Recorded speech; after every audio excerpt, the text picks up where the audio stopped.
د ملګري مې کوژده کېدو والا وه، خو د نجلۍ پلار د خپلې تسلي لپاره غوښتل چې یو ځل هلک وویني. کله چې د هلک لیدو ته راغله، پوهېږې څه وشو؟ د نجلۍ مور د هلک د فیسبوک ګرلفرینډ وخته. زه ستا نه بغیر یو قدم هم نشم ګرځېدی. I love you. زما پښې.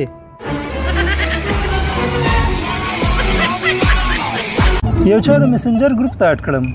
2 شپې پکې خیر و خیرت و. په 3مه شپه په 3 بجې باندې ثنا میسج وکړو. سلام.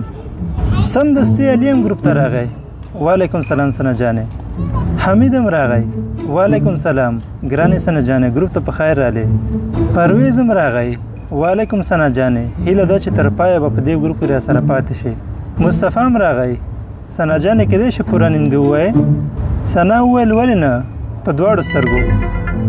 پوره نوم مې ثنا الله دی. راشه کنه رنګ ته مې لږ وګوره. رنګ ته مې دې وکتل، یو خو زما نه بدتره توره یې، او بل دغه فلټر بیچاره دې د ماسک د پاسه ګرځي را ګرځي. دا ماسک یو دقیقه لرې کړه چې په خوله دې درننوځي. بیچاره دې ستړی کړه.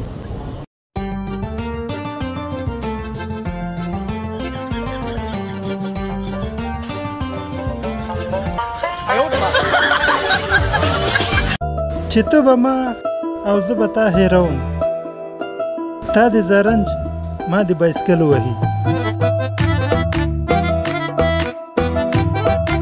در پسې چوي مې نور زړه هغه زړه لالایا سماترا مات کړم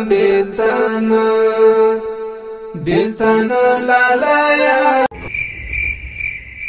خزه ډیره د خواږه خو دومره هم نه چې سړی پسې د سخر کره اوسېږي.